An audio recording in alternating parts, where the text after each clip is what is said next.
हरिओम। सुख समृद्धि विज्ञान चैनल के इस नवीनतम वीडियो में आपका स्वागत करता हूं। सुशील कुमार शर्मा। मैं हमेशा आपके लिए अच्छे से अच्छे साधनात्मक या और भी जो टॉपिक्स हैं उन पर वीडियो लाता रहता हूं, और इस बात को अच्छी तरीके से आप जानते होंगे कि तथ्यपरक बातें करना ही हमारा प्रमुख उद्देश्य है। आपको बताना चाहूँगा कि 2 दिन पहले हमारे पास एक मित्र हैं जिनका एक YouTube चैनल है। उनका फ़ोन आया मेरे पास और उन्होंने मुझे सलाह दी कि दीक्षा का अनुदान कम कर दिया जाए। उन्होंने बताया कि उन्होंने दीक्षा का अनुदान बहुत ही कम कर दिया है। तो मैंने पूछा कि ऐसा आपने क्यों किया? उनका जवाब था कि ज़माने के साथ अगर नहीं चलोगे तो मर जाओगे। अर्थात उन्होंने बताया कि उनके जहाँ वो रहते हैं वहाँ से 50 किलोमीटर दूर एक और दूसरे यूट्यूबर्स हैं जिन्होंने मात्र 1,500 रुपये लोगों से लेते हैं और वो दीक्षा देते हैं किसी भी साधना की, और उनके पास एक दिन में कम से कम 50 शिष्य आते हैं। तो उन्होंने मुझे भी सलाह दी कि उन्होंने तो कम कर ही दिया है। उनको देख करके मुझे भी यह सलाह है कि अगर आप जीवित रहना चाहते हो तो आप भी यही काम करो। और उन्होंने एक व्यवसाय का लॉजिक बताया। क्या बताया? कि जो दीक्षानुदान आप लेते हैं वह हर व्यक्ति नहीं ले सकता। अगर कम होगा तो ज़्यादा लोग आएंगे तो आपकी आमदनी ज़्यादा बढ़ेगी। एक एक दिन में 1-1 लाख रुपए आएगा। ये उनकी सोच होगी। अनुदान कम या ज़्यादा होने से लोग नहीं आते, मेरा ऐसा मानना है। यदि आप इसमें व्यवसाय खोजेंगे तो मैं समझता हूँ कि अच्छी बात नहीं होगी। इस धर्म कार्य में, इस महती कार्य में जो लोग अपना व्यवसाय खोजेंगे और तथ्यपरक बातें न करके लोक लुभावनी बातें करेंगे तो मैं समझता हूँ कि ये बहुत ही गलत बात होगी। पुनश्च मैं अपने ही जहाँ से बात शुरू की थी वहीं पर आता हूँ। तो आज बात करने जा रहा हूँ काली साधना की। जगन माता आद्या काली, श्मशान विहारिणी और भक्तों के लिए अभय दान देने वाली है। आप काली माँ की मूर्ति को देखते होंगे या फोटो के देखते होंगे कि वह जीभ निकाले हुए, हाथ में खड्ग लिए हुए, मनुष्य के हाथों की माला धारण किए हुए, कमर में कटी वस्त्र में, और नरमुंडों की माला लिए हुए भयानक क्रोध स्वरूप वाली हैं, जिनके एक हाथ में खप्पर है जिसमें ताजा ताजा रक्त है, एक हाथ में उनके कटा हुआ सिर है। पैरों के नीचे भगवान शिव हैं और उनकी जीभ निकली हुई है, ऐसा स्वरूप दर्शाया गया है।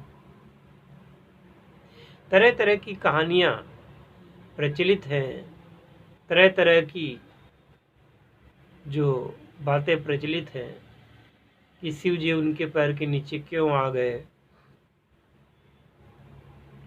और माँ का तो ये बड़ा ही डरावना स्वरूप है, तो ये कैसी होंगी।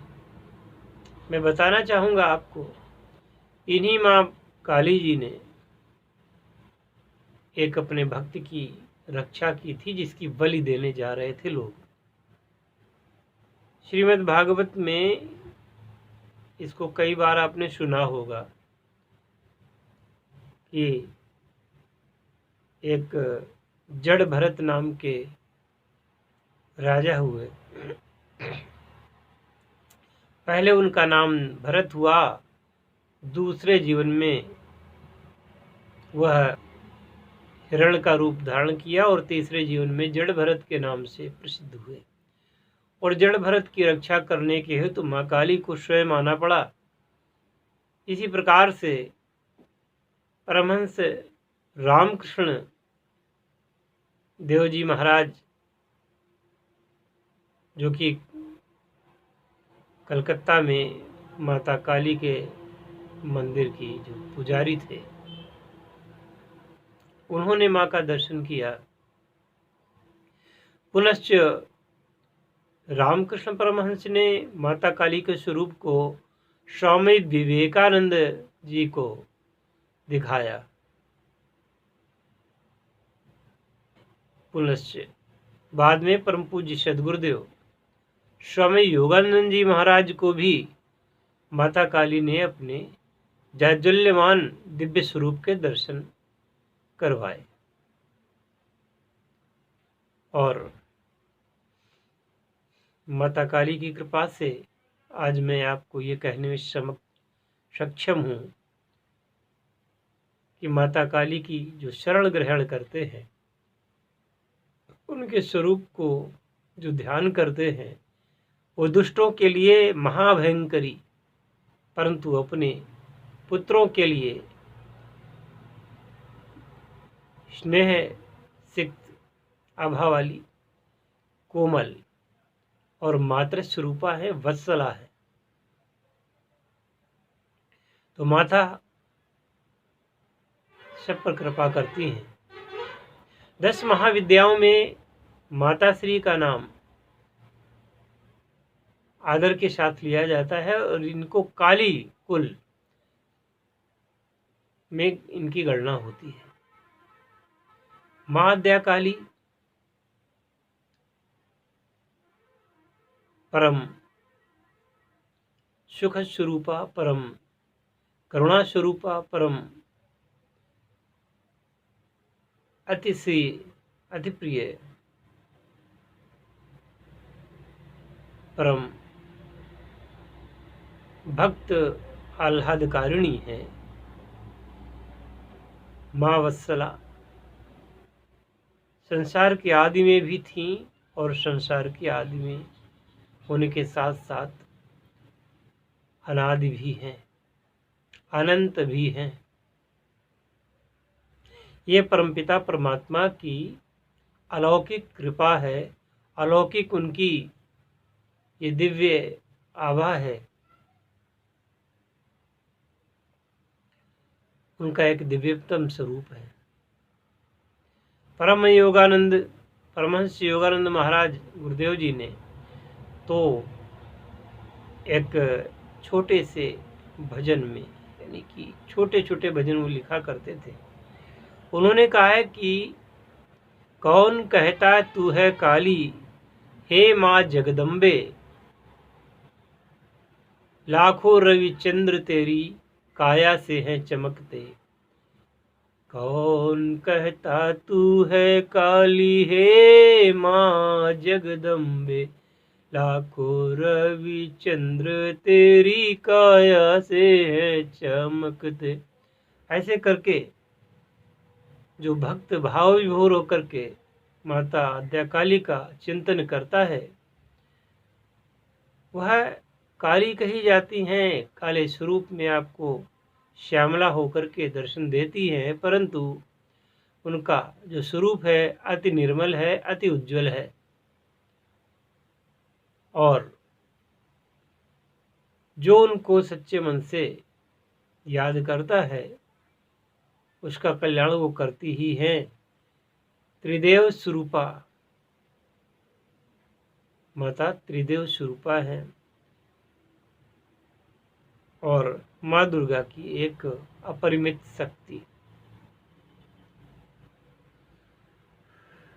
माँ काली के साधन के संबंध में यही कहना चाहूँगा कि इतनी अलौकिक साधना, इतनी विशिष्ट साधना के संबंध में यदि उचित तरीके से इसकी क्रिया ली जाए और किया जाए, कोई कारण नहीं बनता कि साधक को माँ का साक्षात्कार न हो। कोई कारण नहीं बनता कि माता की कृपा उसको प्राप्त न हो। और आपको जान करके ये आश्चर्य होगा कि माता की व्यर्थना में, माता की साधना में ना तो किसी पशु के बलि की देने की आवश्यकता है, ना माता को कोई शराब का भोग चाहिए। दक्षिण मार्गीय पद्धति से बहुत ही अच्छे तरीके से आप इनकी साधना कर सकते हैं, जिसके लाभ ही लाभ प्राप्त होंगे, लाभ ही लाभ आपको दृष्टिगोचर होंगे और हानि एक भी नहीं। हालांकि बहुत सारे लोगों के इनके कुछ ऐसे भी अनुभव प्राप्त हुए हैं जो कि अप्रिय कहे गए हैं, परंतु मैं आपको विश्वास दिलाना चाहता हूं कि अगर आप हमारी बताई हुई रीति से प्रार्थना करेंगे तो माँ को नारियल, जायफल, लौंग, सुपारी, लौंग और इलायची ऐसी धुनिया ही पसंद है। कपूर से ही प्रसन्न हो जाएंगी, दीपक से ही प्रसन्न हो जाएंगी। और अर्पित करने के लिए फल फूल इत्यादि तो है ही, मिष्ठान्न दीजिए। तमाम उल्टी सीधी बातों में आकर के लोग पुण्य की जगह पाप करने लगते हैं, बलि प्रथा को बढ़ावा देते हैं।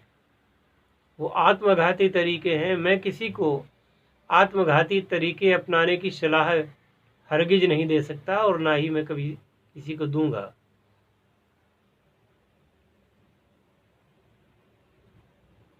बलिदान अपनी कुवासनाओं का, कुवृत्तियों का करना चाहिए। बहुत सारे लोगों को सुना है कि किसी तीर्थ स्थल पर गए और उन्होंने वहां जाके कद्दू छोड़ा, कुम्हड़ा छोड़ दिया कि आज से नहीं खाऊंगा, दूध छोड़ दिया। अब ऐसे महामूढ़मती लोगों को क्या कहा जाए। अरे कद्दू छोड़ना था तेरे को, शराब पीता है, शराब नहीं छोड़ सका, नशा करता है, नशा नहीं छोड़ सका, व्यभिचार करता है, व्यभिचार नहीं छोड़ सका, और तमाम बेवकूफ़ी के काम करता है, उनको नहीं छोड़ सका। उसकी बलि नहीं दी। बलि किसको दी? छोड़ा क्या? दूध नहीं खाएंगे, कद्दू नहीं खाएंगे। ऐसे मतिमंद लोगों को क्या कहा जाए। माँ काली के संबंध में मैं आगे एक और वीडियो बनाऊंगा, आप इंतजार करिए। माता काली की जो साधना करना चाहते हैं, अभी से दीपावली आ रही, अभी से अपना पंजीकरण करवा लें शीघ्रता से। महानिशा की रात्र और महाकाली के मंत्र का अनुष्ठान शुरू करना अपने आप में दिव्यतम अनुभव होगा। हरि ओम।